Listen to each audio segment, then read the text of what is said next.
ان شاء الله. يا محسن، اسعد ممكن اخي اسعد اذا ما كانش الوقت اليوم ممكن انا ناجلو. انا داري الان اكمل معهم ولا اكمل معك؟ انا الان باقي لي ساعه في هذا اللايف فقط، باقي لا ساعه. اسعد انا ما عنديش ساعه لان الموضوع ممكن ياخذ كثير من الوقت لان فيه مجموعه من المعطيات ومجموعه من الاشياء. نتمنى ان المنصه ديالك ان نوصل منها رسائل.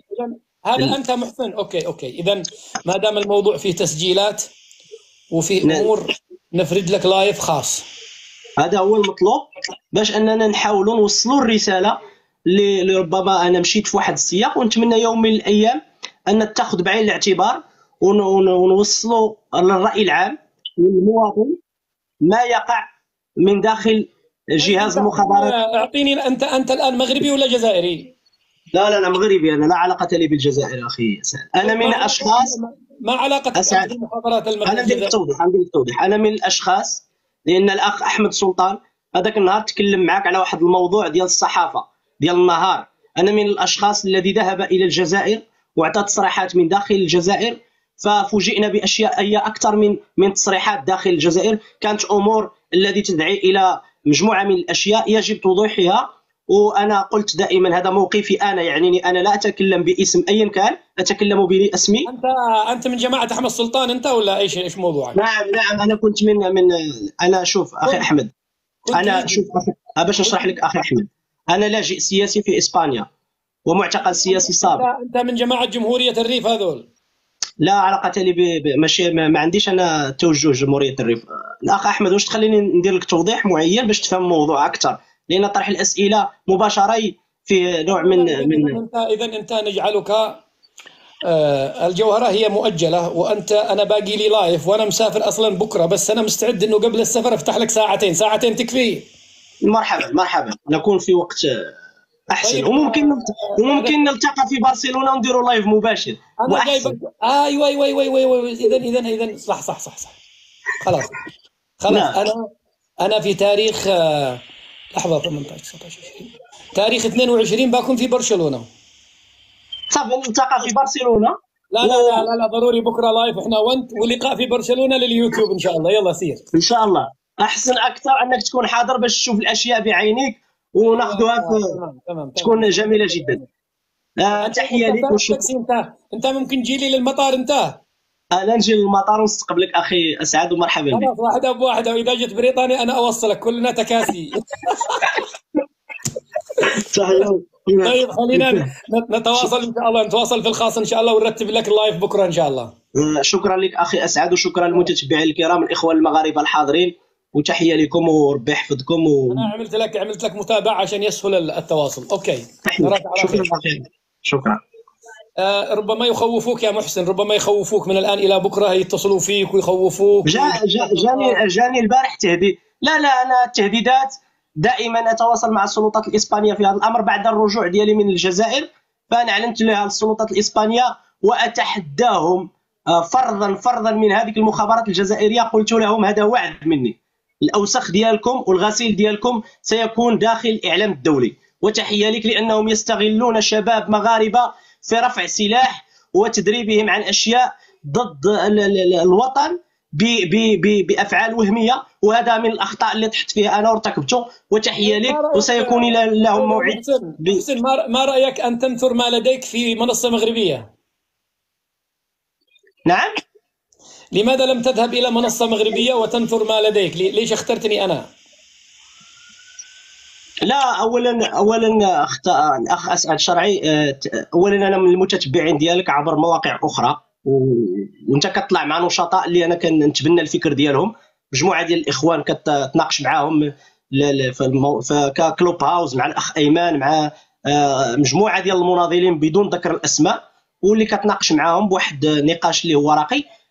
تيك توك بالنسبه للاخوان المغاربه المتواجدين في التيك توك، انا ليس لي مشكل مع اي مغربي، بالعكس نطلع عند جميع المغاربه. لكن يا محسن سلطان الى الجزائر عشان نسجلوا معاكم في جريده صحيفه النهار هذه نعم. انا على مشكلتي انا تكلمت على مشكلتي على قصتي. انا تكلمت مع مجموعه اذاعات دوليه في هذا مع احمد سلطان انت؟ نعم كنا في نفس الاقامه، نعسنا بواحد الاقامه وازر في الجزائر. انا كنتكلم معك، كنت مع الاخ احمد سلطان. طيب انت لماذا استقطبتك الجزائر؟ ماذا كانوا يريدوا منك؟ كان الاخ اسعد الشرعي، انا ليس استقطبوني، انا كان وقع واحد التوهيم. انا كنت تقريبا شي 4 شهور وهما شادين معايا النقاش في التواصل الاجتماعي من اجل الذهاب للجزائر للتعريف بقضيتي في قنوات دوليه اللي هي قناه الجزائر الدوليه. وما قاله الاخ احمد سلطان انه ما عطاش تصريح لاي قناه الا قناه الجزائر الدوليه الذي يشرف عليها شخصيا عبد المجيد تبون، اللي هي هذه الاذاعه هذه تابعه لرئيس جمهوريه الجزائر. انا اسالك الان سؤال بس هكذا توضيحي يعني تمهيدي، هل فعلا حاول الجزائريون ان يدفعوكم الى نشاط مسلح مثلا، ان تشكلوا حاجات مسلحه من هذا القبيل؟ وهذا سبب خلافي معهم، هو هذا السبب، هو على اعلان حركه تحرريه بين قوسين من داخل الجزائر لاستعمالها من طرف الجزائر مقابل اشياء وهميه، ومن مقابل مبالغ ماديه. وهذا موثق، وعندي تسجيلات ديال البرلماني اللي طلع معايا ماشي مره لا جوج باش يبرر النفس ديالو في التواصل الاجتماعي، لكن انا لي مجموعه من الادله. برلماني جزائري؟ نعم، رئيس لجنه الخارجيه بالجزائر محمد هاني. أوكي. وهو برلماني في الجزائر. هو الان معك في اسبانيا الان؟ لا، هو في الجزائر يلتحق في الاتحاد الاوروبي ويكون يمثل الخارجيه، يمثل لجنه الخارجيه في فرنسا وفي الاتحاد الاوروبي، هو المنسق. طيب هل هو معنا في التيك توك؟ يستطيع يجي عندنا التيك توك؟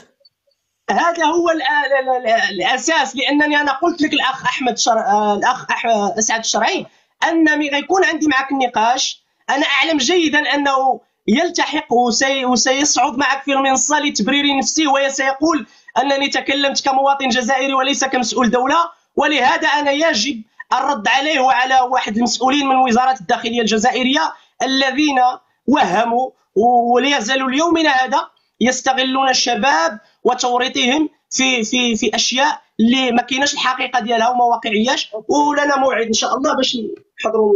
انا الحين اخشى انه الى بكره يهددوك او يختطفوك او تغير رايك. خايف يعني. اخي اسعد، يعني تكون في علمك، انا اخي اسعد شوف الله يعطيك الخير، غير هذه الجمله باش تفهمها. انا مده 12 سنه وانا في المغرب اناضل، اكثر من 22 استدعاء من الفرقه الوطنيه في الدار البيضاء، سنه السجن على خلفيه حراك الريف، وناشط ولي تاريخ في المغرب، ولا زلت ليومنا هذا امارس النشاط ديالي. لكن اليوم تحفظت وتوقفت بعد العوده ديالي من الجزائر، لان عندي مشكل مع هذا الجهاز المخابرات الذي كان يريد توريطي في اشياء الذي اليوم انا يجب ان نفضحوها ونعلنوها. انا اطلب منهم من هذا المنبر ديالك، اقول للمخابرات الجزائريه اسرعوا بفضح ما لديكم ما هي الاشياء في الكواليس ديال الاخ محسن الذي يتواصل معكم اليوم، الذي يعني كرمتوه في الجزائر ودخلتوه لإقامة وازر ونام فيها، واستقبلتوه بالمخابرات الجزائرية بسيارات وبالإسكور. محسن أتمنى أن تطلعني بما سيصلك في الخاص.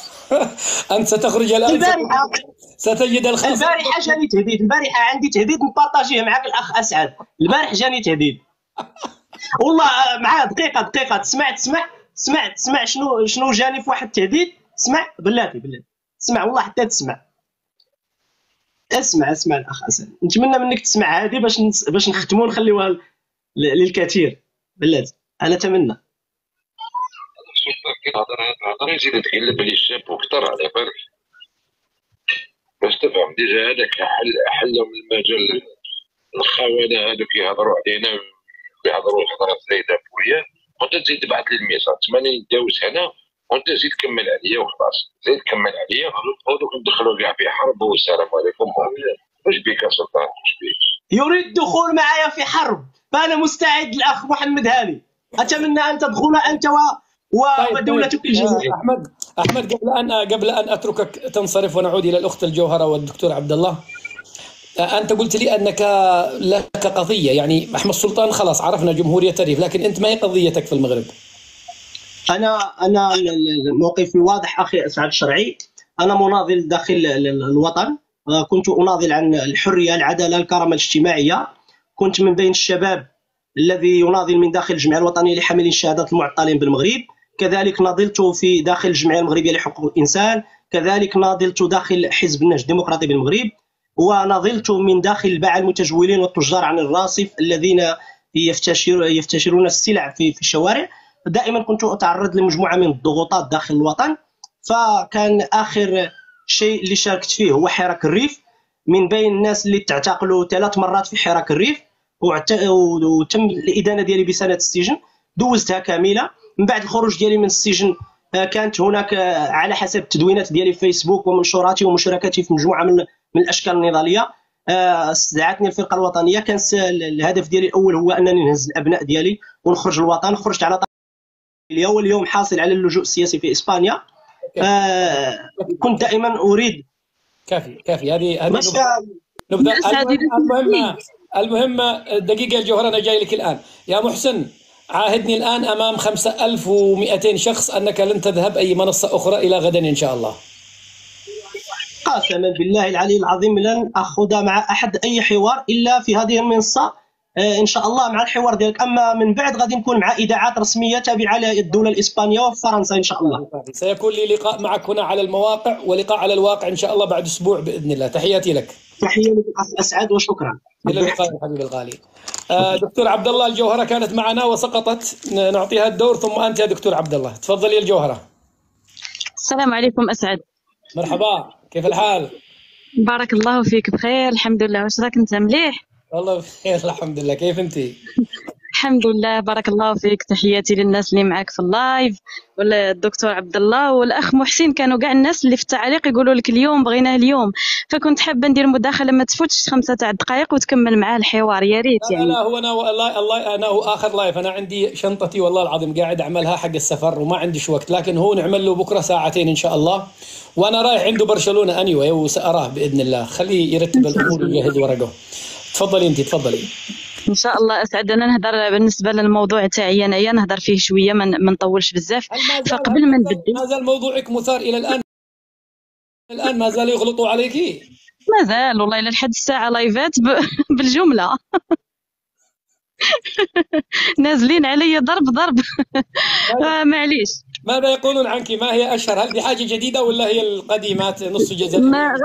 غير القديم ما خلاو ولا تهمه ما لبسوها لي. جميع التهم اللي طيح لك في بالك لصقوها فيا. تعرفي قبل هذا الزوبعه اتصلوا بي ناس من اصحاب الحمله هذه اللي يشنوها علي انا اليوم، يقولون لي انتبه من هذه الحربة والله انها مخبره جزائريه. تخيلي والله اني في فتره من الفترات افتجعت منك، والله فجعتيني كنت اقول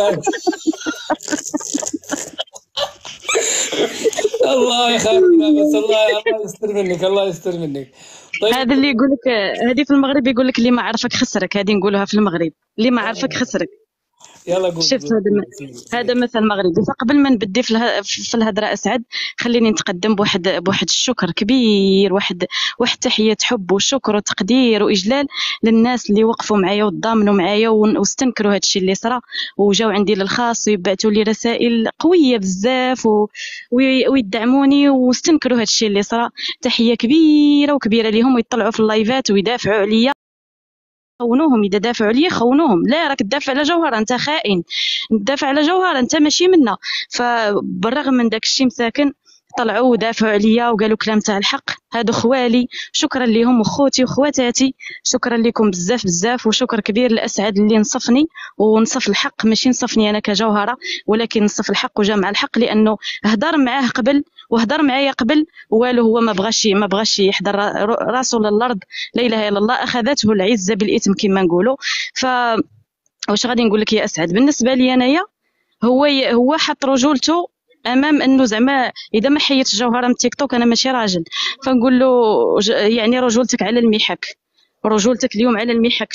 عاود النظر في رجولتك، لانه جوهره ما تحيدش بالتيك توك، ماشي انت اللي تحيدها، جوهره تحيد في جوج تاع الحالات. اذا بغيت انا نحيد والليله الزوج تاعي مستقبلا قال لي حيدي من تيك توك، هادو زوج تاع الحالات هما اللي يحيدوني من تيك توك. اما انت ولا غيرك راه ما تحيدنيش، بالعكس هادشي اللي راك ديره وراك تجيش الناس ضدي ما زادني الا قوه، وما نزيد غير قوه، ونزيد نستقوى ونزيد لقدام ان شاء الله. فيا اسعد والله الا قبضات واحد الهستيريا، تصور من لايف اللايف من لايف اللايف يكمل اللايف تاعو يمشي يطلع عند النخبه الوطنيه. أنا يعني أسألك سؤال أخوي صريح. إيه. تألمتي ألموك، يعني حسيتي بالمرارة أن يقذفك مغربي؟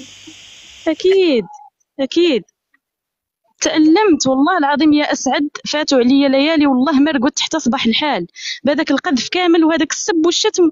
وندخل ما بقيتش قادة ندخل التيك توك، ما بقيتش قادره ندخل التيك توك، واللي حز في النفس تاعي بزاف نشوف ما تتفرج في هذاك الشيء، ما قابضه التليفون تاعها وتفرج، نجي نقلع عليها التليفون تقول لي خليني نشوف على مره رانا معولين في التيك توك، خليني نشوف هاد المؤثرين اللي راهم ياثروا على الاجيال اللي راه يطالعوا ويهضروا بهذا الاسلوب هذا، خليني نعرف. انا تفاجئت حتى والدتك تم الغمز واللمز فيها، صح؟ والله الا ضربت في عرضها نيشان هكذاك، ضربت في العرض نتاعها مباشره، ماشي حتى غمز ولمز هكذاك. والدتك ما خلاولهاش يا اسعد، ما قالوا لها ام شنطه فقط لانها تزوجت جزائري. تخيل مرات تزوجت زواج حلال تاع ربي، قالوا لها ام شنطه لانها تزوجت زواج حلال تاع ربي، ما زنات ولا دارت حاجه حرام ولا والو. ومع العلم هذا الشيء يعني تزوجت هي بابا في واحد الوقت اللي كانت العلاقات زينه ما بين المغرب والجزائر، فشنو الذنب نتاع يما انها تزوجت واحد الراجل اللي بغاها وضحى على جالها؟ يعني تقولوا لها هكذاك تقذفوها في العرض نتاعها، مسكينه تزوجت وهكاك هي تسمع في هذاك السب والشتم من عند ولاد بلادها، ماشي عيب. هل الوالده بجانبك الان؟ لا يا اسعد والله لا، يلاه راجعه انا من العمل وراني في الشارع درك مازال ما دخلتش للدار. طيب انت خايفه ولا شيء؟ انا سمعت ان هناك تحريض عليك ان يضربوك ابطال التيك توك، قالوا سيضربوك في الشارع، هل انت خايفه؟ هذا هو السبب اللي خلاني نلتجئ للقضاء يا اسعد، ما نكذبش عليك، عمرني ولا نويت انني نوصل اختي ولا خويا مغربي ولا مغربيه للقضاء، سواء انهم لحقوا انهم يهددوني بالضرب والجرح في الشارع، فهذه جريمه يعاقب عليها القانون المغربي. والتحريض يعني التحريض هذا عنده السجن ما بين 6 شهور حتى ل5 سنوات نتاع السجن وغرامه ماليه. انا درت محامي. الذي هددك يعني تعرفي اسماء معينه انت؟ نعم انا نعرفهم، عندي التسجيلات نتاعهم وحطيت كل شيء في القضاء. انا درك القضيه ديالي راها في القضاء، ما نجمش يعني سبوني وقلنا. اسمح لي اسعد، رفعت انا دعوه، ايوا رفعت انا دعوه راها في القضاء باسامي الناس تاعهم معروفين شكون هما وكلش. ما نكذبش عليك، عمرني ولا نويت انني نوصل مغربي ولا مغربيه للقضاء، ولكن توصل بهم للتحريض بالضرب والجرح فيا انايا، فهنا ولا خطر على حياتي، ولازم يعني يكونوا عبره لغيرهم. هذا هو السبب اللي خلاني انا نمشي. خفتي معقول مغربي سيمد يده عليك؟ معقول؟ وعلاش لا؟ الناس راهي هبلت يا اسعد، راه ركبتهم هيستيريا، انت ما راكش تفرج في اللايفات، ركبتهم هيستيريا، الناس جنات والله العظيم. انا وكان جاني شوف، انا وكان جا عندي ياسر وهضر معايا في الخاص وقال لي جوهره حيدي من تيك توك راكي دايره لي الازعاج، اقسم برب الكعبه والجبروت حتى نحيد، والله العظيم حتى نحيد بلا هذا الاسلوب الداني. غير يقول لي جوهره حيدي راكي زعجاني في التيك توك نحيد، وواحد الاسلوب. انت مزعجه في ماذا يعني؟ ما الذي يضيره هو بالضبط؟ يعني انا ربما لا اعلم ماذا هو متحسس منك انت تحديدا. هذا السؤال جوابه عند ياسر، ما عنديش انايا، لاني مازال ما فهمتش انا واش درت له. انا بالعكس نشوف انه نكونوا كتار وندافعوا على واحد القضيه اللي بالنسبه لنا عدونا واحد وقضيتنا وحده، يبان لي تكون الكثره في عدد اللايفات ولا كثره في عدد الاصوات الزينه احسن من اننا نقصيو الاصوات وما نخليو حتى واحد يبان. بالعكس انا يبان لي الكثره ونتحدوا مع بعضنا ونديروا اليد في اليد، هذه اللي تبان لنا زينه. جوهره، اخر مره انت عملتي مداخله على التبونين متى؟ والله ما راني عاقله يا اسعد، ولكن تكون شي شهر ولا شهر وكثر، لانه سيدخلنا في الصراعات. اكثر من شهر لم تتطرق الى التبونين، ليش؟ لانه الهجوم ولا عليا يعني وليت شوف ما بغيتش نشك بزاف، ولكن مشى بيا عقلي نقول انا هذا الشيء ممنهج ومخطط له باش الصوت نتاع جوهره يخرس بمره يسكتوه. هذا الشيء ممنهج وموراه شي حد، ما يمكنش يكون طبيعي، لانه ما اديتهم ما درت والو وشحال وانا ساكته. نهار جيت ندافع على روحي تسميت ماشي مزيانه وتسميت لا وراني نسب الجاليه وراني نسب القبائل وما نعرفوهاش. تصور لايفات بالسوايع عليا يا اسعد، بالسوايع التحريض عليا، ما خلاو ما قالوا فيا. ملي نجي انا ندير مداخله اسمح لي اسعد الله يرحم والديك، يكونوا لايفات عليا بالسوايع كي نجي انا نرد في 2 دقائق ولا 3 ما يعجبهمش هذاك الرد نتاعي ويديروا عليه لايفات عاوتاني كيستناوني غير فوقاش نقول شي حاجه. واللي وجعني في خاطري وهو اللي كنت نظنهم اخوه ونقول هذا خويا وانا مستعده نفصح الهويه نتاعي ليه ونكبر به حتى هو يطيح في هذا الفخ هذا. سبحان الله، يطيحش فلان ما يطيحش وفلان ما يطيحش، طاحوا حتى هما قعدوا. انا نقول له انا نفصح لك على هويتي، هو يقول لهم ضبابيه وما بايناش ما واضحاش. كاين شي حاجه اكثر من انني نفصح لك على هويتي ولو انني ماشي مضطره؟ ففين راه الضبابيه عندي ولا عندك؟ طيب فين هذه الضبابيه؟ هاد كلمه ضبابيه مازال ما قديت انا نفهمها. واش الناس حوال يشوفوا الضباب ولا ما فهمتش؟ شوفي انت ايضا، انا عندي لك خطأين، انا ساواجهك بخطأين امام الناس. شوفي امام الكل، انت ايضا ارتكبتي، اعطيتي الدنيه في نفسك، يعني بمعنى او في شخصيتك. عندما تقولي الواحد انا مستعده اذهب لفلان اوريه ورقي، هذا نعتبره ماذا اقول ضعف منك. انت لست ملزمه، انت لست ملزمه. يجي يقول لك انت لست مغربيه، اقول من انت من يثبت لي انك مغربي؟ هو كله باللهجه، لهجتك جزائريه، يقول لك لهجتك جزائريه. ثم عندما كنت تقولي انت نصفي الجزائري، من قال ان نصفك جزائري؟ انت مغربيه من اصول جزائريه، كما ان هناك مغاربه من اصول حجازيه، كما ان هناك مغاربه من اصول يمنيه. ما الفرق بين الجنسيه اللي عندك والجنسيه اللي عندهم؟ فعلا. وكنت انت تعمقي لهم هذا الشعور، والا تحطي اصبعك في عين ابو اكبر كبير تقول انا مغربيه مثلي مثلك وغصبا عنك يا عنصريه كذا. لكنك كنت شويه ما ادري تضعفي امامهم، لكن انت في نهايه المطاف مراه و يعني الله يكون في عونك. انا اريد ان اكلم الوالده في اقرب وقت، خلينا نطمئنها ان شاء الله. انا كلمت امك يوم، اذا سمحت لي. تفضل. قالت لي امك يوم يا اخ اسعد مثل ما دخلت بنتي هذا التيك توك خرجها.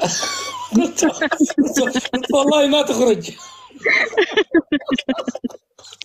والله الا البارح مسكينه تحسرت عليك بزاف، قالت لي كيفاش راه قادي يصبر لهاد البلاوي كامله.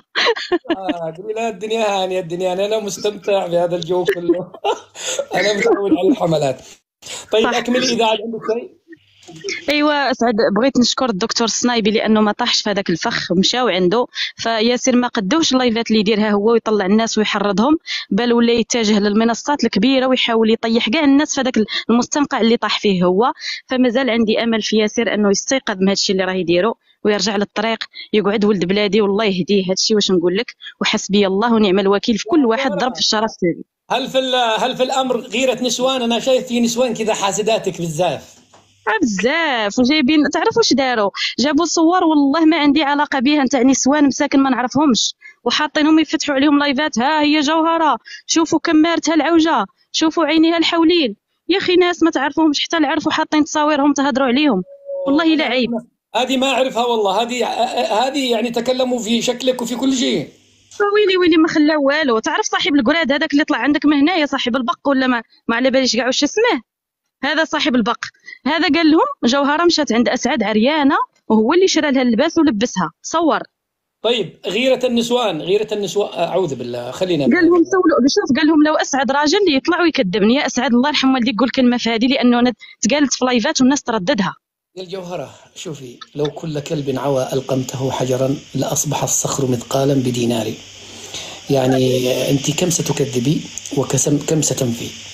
إذا كانوا دخلوا في شكلك وفي عرضك وفي عرض أمك وفي جنسيتك وفي أهلك وفي لهجتك وفي كل شيء، أنا حاشا لله أن هؤلاء بشر. لكن أنا قلت لك، أنا لاحظت أنه العنصر النسوي أيضا يهاجمك بشراسة. صح، بشراسة قوية يعني بزاف. صح، هي واحد الغيره كبيره. وكل ما نجي يعني هكا الا كان شي اخ يهضر داير مداخله ونقول انا مدح في حقه لتحت، ولا نقول غير برافو يا فلان، هذه في علاقه مع فلان، بعدي على فلان، هذاك ولدنا فلان، كانه جوهره اخطبوط غادي تتزوج 10 دقه واحده، نرفد 10 رجال في يديا ونزيد بيهم.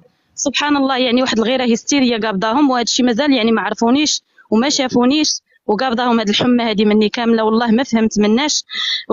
ويعني والرجال اللي سقطوا في هذا الفخ هذا نتاع غيرة نساء. طيب ماذا عن الرجال الذين يستهدفونك؟ ايش نسميها؟ شوف، هما عندهم جوج تاع التفاسير. جوج انا اللي قديت نستفسرهم حتى لدركا. عييت نخمم لقيت لهم جوج تاع التفسيرات. يا اما هاد الناس كبروا في واحد المجتمع وعندهم عادي يضربوا في الاعراض، عندهم عادي النساء تقذف كما هكذاك، المراه ما يعطوهاش قيمتها، كبروا هكا يمكن مع يماواتهم وخواتاتهم. ويا اما هاد الرجال اللي رانا عوالين عليهم يدافعوا على الوطن النفس تاعهم بارده، نفسهم ميته. لانه انا نبقى مسلمه، مراه مسلمه، قبل ما نكون لا عندي اصول جزائريه ولا مغربيه ولا، خليوني انا نساو، انا مسلمه، انا مراه مسلمه تقذف في عرضها. وماشي انا الاولى يا اسعد، على فكره ماشي انا الاولى. ونستغرب الواحد يجي يدافع على ياسر ويقول لي ما كانش عليك انتيا، كان على جوهره الصحراويه، كان على جوهره كيفاش كان على جوهره الصحراويه؟ يعني هذيك تقذف نورمال عادي. والله لا استغربت لهم يا اسعد. تحيه لك يا الجوهره، بارك الله فيك. سيري واستمري في لايفاتك، واحسن رد لهم الان اذا تريدي ترجعي بقوه، هذه نصيحه لك انت، تبدأي انت ترجعينا كلنا الى البوصله الصحيحه. خليهم هم يهاجموك وانت هاجموا التبون الرجيم، بعدين المغاربه سيحتقروهم، سيقولون المراه مشغوله بتبون وانتم مشغولين بها، ستكون بعد طعنات في الظهر وستبان سوءتهم. انا ساستضيفك ان شاء الله تبيني لنا النفسيه التبونيه ونناقشها من جديد ونرجع كما كنا بنفس تلك الأسلوب وتلك المداخلات اللاذعة التي كنت تفعليها. تحياتي للوالدة. ان شاء الله. اسعد واحد النقطه الله يرحم والديك ما ننساهاش والله، لو واحد الحاجه اللي مهمه الناس خصها تعرفها ونوضحها لهم، هو هذا الهجوم اللي راه على اسعد اليوم. مانيش نعمم، مانيش نقول كاع المنصات، اكيد كاين اخوه اللي جاتهم الغيره من الكلام اللي قال اسعد وما عجبهمش المصطلحات، منهم انايا وقلتها لك يا اسعد، وانت قلت لك مصطلحاتك كانت ثقيله، النقد نتاعك كان ثقيل بزاف، ولكن الهجوم اللي راه صار على اسعد اليوم السبب الكبير فيه هو انه دافع عليا انايا ودافع على القضيه نتاعي. فهذه ما تنساوهاش، لان هي السبب الرئيسي في المهاجمات اسعد اليوم، انه وقف معايا اقسم بالله العلي العظيم، لانه اسعد ضد التطبيع وقالها شحال من خطره، يعني ما جاب لنا شي حاجه جديده. اسعد هو كانت بعض المصطلحات ثقيله منه، ماشي شي حاجه اللي جديده. فالمهاجمه اللي راها تصرى على اسعد اليوم هي بسبب الدفاع تاعو عليا. واحد النقطه اخرى، اسعد قالوا لي سبيتي الجاليه، انا حاشا واش نسب الجاليه، حاشا واش نعمم على الناس، انا هضرت عليهم، هما راهم معروفين شكون هما، فلان وفلان وفلان. قالوا لك جوهره ما نقبلوهاش في بلاد لانها نص، لانها كابوتشينو، خليط منوي، خليط كرغولي، ما خلاو ما قالوا عليا. فانا جاوبتكم نتوما ما تخلطوش في الناس، ما تجمعوش المغاربه ضدي، عيب عليكم، حسبي الله ونعم الوكيل فيكم. ما تجمعوش الناس وتكذبوا عليهم، كونكم شرفاء، كونكم رجال، تعاركوا معايا، حسبوني راجل واجي وتعاركوا معايا وجه لوجه. هاني نقولها لكم للمره الثانيه، يجمعوا الناس يقول لهم جوهره عايره الجاليه المغربيه، ما عشت ولا كنت انا اللي نعير الجاليه المغربيه، انا هضرت عليكم انتوما يا المراخس، هضرت عليكم انتوما لانكم تحلوا عليا لايفات بالسوايع. انا عائلتي راها في الجاليه ما نجمش نعايرهم. وشكرا لك اسعد، الله ينصر دينك وبارك الله فيك، والله ما تخيب، ربي معك والى الامام، والله ما تخيب، لانك راجل وواقف على المبادئ نتاعك ومبادئك ما تغيرش، وجبرت فيك الخير اللي ما جبرتوش في هذوك اللي كنت ناوياه فيهم. بارك الله فيك. وشكرا للناس اللي وقفت مع الحق. وكاين ناس خافت، جاو عندي منهم هما يطلعوا للجيستات ويسكتوا، قالوا لي رانا خفنا منهم. ترهيب التيك توك، البلطجيه التيك توكيه راها صاريه من طرف ياسر على الناس، طلعوا عند فلانه ضربوا عليا، فولاو خايفين مساكن يجيو عندي غير للخاص يبعثوا لي رسائل. فواش غادي نقول لكم ترجلوا، اللي عنده كلمه حق يطلع يقولها، غادي نعيشوا غير مره واحده في الحياه، ما غاديش نعيشوا جوج خطرات، وحتى واحد ما يعطينا الهواء ولا الماء. ومشكور يا اسعد، ومشكورين الناس اللي نصروني وكل من استهدفوك من نقول شغل نسوان. يلا شدوا شؤونكم انتم النسوان. انا والله طلعت راجل عليهم، والله العظيم الا نحس روحي فيا الرجله عليهم، اقسم بالله العلي العظيم. يا اسعد قاعد تضحك الجمعه الماضيه تقريبا وانت تقولي خليك رجال واطلع واجهني رجال.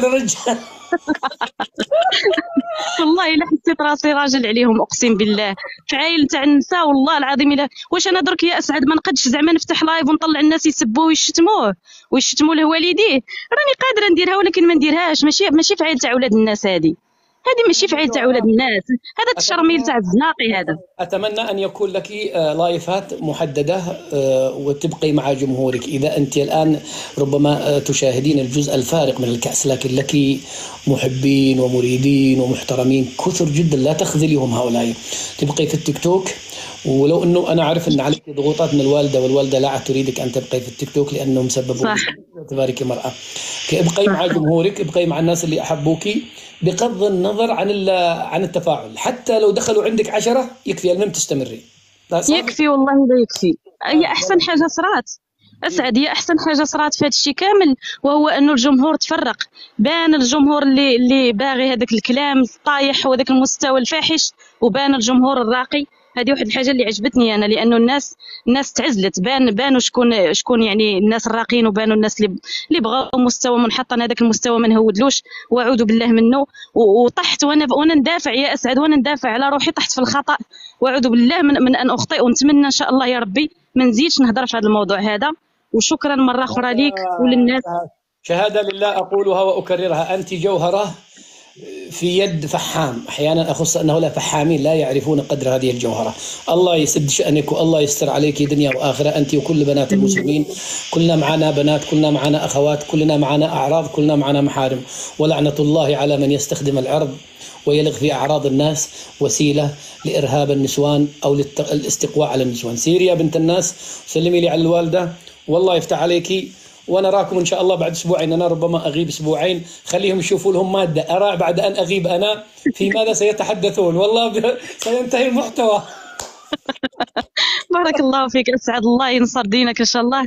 وشكرا ليك. وشوف واحد الاخت راهي طالبه قاست من قبل، هي تقول لي قول اسعد يطلعني، اسمها نوسه، راهي كاتباها بالفرنسيه. الله يرحم والديك دخلها. والله أنا قد ما قد أنا لازم نوسة. وين نوسة هذه؟ والله ما لقينا نوسة. خلينا نشوف الأستاذ عبد الله، الدكتور عبد الله أخذنا. اوكي يلا مع السلامه. شكرا لك. شكرا مع السلامه. كيف حالك يا دكتور؟ السلام عليكم ورحمة الله تعالى وبركاته. أهلا بأستاذنا الكريم، مرحبا وحيا وأهلا وسهلا. حياكم الله جميعا. عادت طيور الأرض صادحة، فمتى يعود الطائر اليمني؟ الهدهد اليمني. أنا موجود، ما رحت حتى أعود.